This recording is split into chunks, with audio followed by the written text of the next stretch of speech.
எல்லாருக்கும் வணக்கமுங்க. பஞ்சை சித்தர் குழந்தை டாக்டர் நடராஜன் பேசுகிறேங்க. நாம் இன்றைக்கி பார்க்க போகிற தலைப்பு பெருங்குடல் அழற்சி நோய். பெருங்குடல் அழற்சி நோய் எப்படின்னா, பெருங்குடல் மலக்குடல் எல்லாம் வர புண்ணுங்க. அதுக்கு பேர் ஆங்கிலத்தில் அல்சரேட்டிவ் கோலைட்டிஸ் அப்படிம்பாங்க. ஐபிடின்னு சொல்லக்கூடிய இரிட்டபிள் இன்ஃப்ளமேட்ரி பவுல் டிசீஸ். அதில் வரக்கூடிய ரெண்டு இது சிறுடல் வர்றதுக்கு பேர் கிரான்ஸ் டிசீஸு. அதுலேயே பெருங்குடல் வர பேர் அல்சரேட்டிவ் கோலைட்டிஸ். அல்சரேட்டிவ் கோலைட்டிஸில் என்ன பிரச்சனை அப்படின்னா, பெருங்குடல் பூரா புண்ணாயிரும், மலக்குடல் வரைக்கும் புண்ணாயிரும். இது வயிற்றில் போவோம். வயிற்றில் வரும்போது ரத்தம் கலந்து வரும். சீதபேதி மாதிரி அடிக்கடி ரத்தம் கலந்து வரும். உடம்பு இலைக்கும், ஜீரணம் சரியாகாது, எடை குறையும். எடை நல்லா ரொம்ப குறையும். அந்த ஹீமோகுளோபின்லாம் அந்த ரத்தம் குறையும். இதெல்லாம் குறையிற போது உடம்பு ரொம்ப இதாகிட்டே வரும்.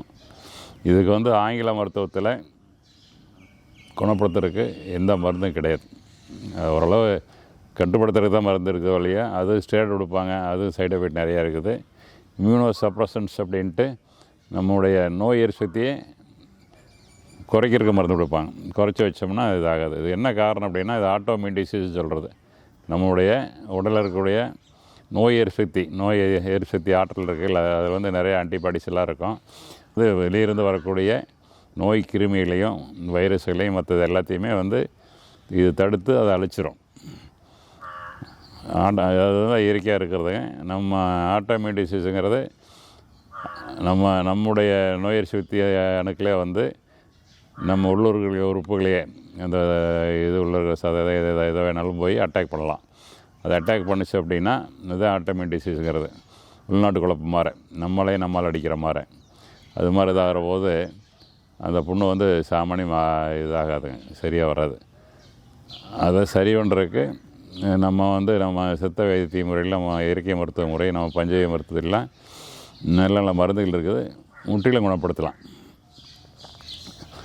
சீக்கிரம் குணப்படுத்திடலாம். ஒரு 10-15 நாள்லேயே அந்த அறிகுறியெல்லாம் குறைஞ்சி போயிடும். வயிற்றில் ஓடுறது, வயிற்று வலிக்கிறது, ரத்தம் வர்றது எல்லாமே ஒரு 15 நாள்லேயே நல்லா குறைஞ்சிடும். தொடர்ச்சியாக ஒரு வருஷம் நம்ம மருந்தெல்லாம் சாப்பிட்டோம்னா உங்களுக்கு முற்றிலும் குணமாகும். இதுக்கு நம்ம மருந்து உணவெல்லாம் கொஞ்சம் இயற்கை உணவு கொஞ்சம் மாறிக்கணும். சில உணவுகள்லாம் தவிர்த்துடணும். தவிர்க்க வேண்டிய உணவுகள்லாம் அசைவம், காரம், புளி, மசாலா, எண்ணெய் பலகாரம், இது மாதிரி ஃபாஸ்ட் ஃபுட்ஸ், துரித உணவுகள், பிரியாணி, பூரி, புரோட்டா, இது மாதிரி நம்ம உடல் ஜீரணம் சரியாக பாதிக்கக்கூடிய உணவுகள் எல்லாத்தையும் நம்ம தவிர்த்துட்டு, முடிஞ்ச வரைக்கும் இயற்கையான சமையல், நல்ல சமையல் பண்ணி நம்ம இயற்கையான நம்ம காய்கறிகள் இதெல்லாம் போட்டு சாப்பிட்டோம்னா நல்லாயிருக்கும். அதே நேரத்தில் ஒரு வேளை 2 வேளை தேங்காய், பழங்கள், பச்சை காய்கறிகள், சாலட்ஸு இது மாதிரிலாம் சாப்பிட்டோம் அப்படின்னா உடல் சுத்தமாகும். உடம்புல இருக்க கழிவெல்லாம் வெளியேறிடும். வெளியேறினா உடம்பு சுத்தமாகும், ரத்தம் சுத்தமாகும். எந்த வியாதி இருந்தாலும் எல்லா வியாதியுமே குறையும். எந்த வியாதி இருந்தாலும் சரி, இருதய வியாதி இருந்தாலும் சரி, சக்கரை வியாதி இருந்தாலும் எல்லாமே குறைக்கலாம். அதனால் உணவு தான் முக்கியம். அதாவது சோத்தில் இருக்குது சூட்சம்னு கிராமத்தில் சொல்லுவாங்க. அதுதான் இவர் என்ன சொல்கிறார் அப்படின்னா, திருமலர் என்ன சொல்கிறாரு, உண்டி சுருங்கில் உபாயம் பலவல கண்டங்கருத்த கவலை மாமன்னு ஒரு பாட்டு பாடுவார். அதாவது உணவை சுருக்குனா நம்ம எல்லாமே நல்லா இதாகும் அப்படின்னு சொல்கிறார். அதே மாதிரி திருவள்ளுவர் என்ன சொல்கிறாரு, மாறுபாடு இல்லாத உண்டி மருத்துவனின் ஒருபாடு இல்லை இருக்குங்கிறார். சேராத உணவையெல்லாம் தவிர்த்துட்டு சேர உணவில் சாப்பிட்டோன்னா உடம்புக்கு எந்த தீங்கு வராது அப்படின்னு அவர் சொல்கிறார். அது மாதிரி நம்ம சேர உணவெல்லாம் கரெக்டாக அளவாக சாப்பிட்டுக்கிட்டு, அப்புறம் அது மட்டும் பத்தாதுங்க, இதை குணப்படுத்துறதுக்கு நம்ம இது மாதிரி அந்த பிரச்சனை முழுசாக குணப்படுத்துறதுக்கு நம்ம செல்ஸ் அட்டாக் பண்ணாமல் அதை தடுக்கிறதுக்கு அதுக்கு அருமையான மருந்துகள் இருக்குது. அது பிரியன் ப்ரோபயோட்டிக்ஸ் கேப்சூலாம் கொடுப்பாங்க ஆங்கில மருத்துவத்தில். அதுக்கு பதிலாக நம்ம பஞ்சய மருந்தான அமிர்த சஞ்சீவி, பஞ்சயத்துலேருந்து எல்லா நுண்ணுயிர் இருக்குது. அதில் அமிர்த சஞ்சீவின்னு மனுஷனுக்கு தயார் பண்ணுறோம். அந்த சாணி வாசம், மூத்திர வாசம் எல்லாமே எல்லாம் முழுசாக சுற்றி பண்ணி எல்லாம் ப்ராசஸ் பண்ணி சில மூலிகைலாம் சேர்த்து அதை பலரசமாட்டம் பண்ணுறோம். அதை சாப்பிட்லாம், அது நல்லா பலன் கிடைக்கும். அப்புறம் இப்போ புதுசாக ஒரு மருந்து இது பண்ணியிருக்கிறவங்க டீடாக்ஸ்ஃபைங் சஞ்சீவி, டிடிஎஸ் ஆயில் தைலம். அது உடம்புல இருக்கிற எல்லா கழிவுகளையும் நீக்கி எல்லா உறுப்புகளையும் நல்லா வலுப்படுத்துங்க. வலுப்படுத்தி உள்ளே எனி இன்ஃப்ளமேஷன், உடலில் எந்த இடத்துல புண்ணு இருந்தாலும் அந்த புண்ணு ஆற்றக்கூடிய வலிமை அதுக்கு இருக்குது. அதை சாப்பிட்ற போது என்ன ஆகுது அப்படின்னா தொண்டையிலிருந்து ஆசனம் எல்லா அத்தனை புண்ணையும் ஆற்றிடும். எந்த காரணமாக இருந்தாலும் சரி, எதனால் புண்ணு வந்தாலும் சரி, அத்தனை புண்ணையும் அதை ஆற்றக்கூடிய இது வந்து ஆற்றல் அதுக்கு இருக்குது. அவ்வளோ புண்ணையை ஆற்றக்கூடிய ஆற்றல் இருக்கிறனால உங்களுக்கு ஒரு வாரத்துலேயே வித்தியாசம் தெரியும். நல்லா அருமையான மருந்துங்க. உங்களுக்கு ஒரு வருஷத்தில் முற்றிலும் குணப்படுத்திடலாம். திரும்ப அந்த நோய் வராமல் தடுத்துக்கலாம். திரும்ப நம்ம உணவு முறையில் அவ்வளோ இது பண்ணோம்னா திரும்ப நோய் வராமல் நம்ம தடுத்துடலாம். ரொம்ப ஆரோக்கியமாக இருக்கலாம். எந்த பிரச்சனையும் வராதுங்க. உடம்பு ரொம்ப நல்லா ஆரோக்கியமாக இருக்கும்.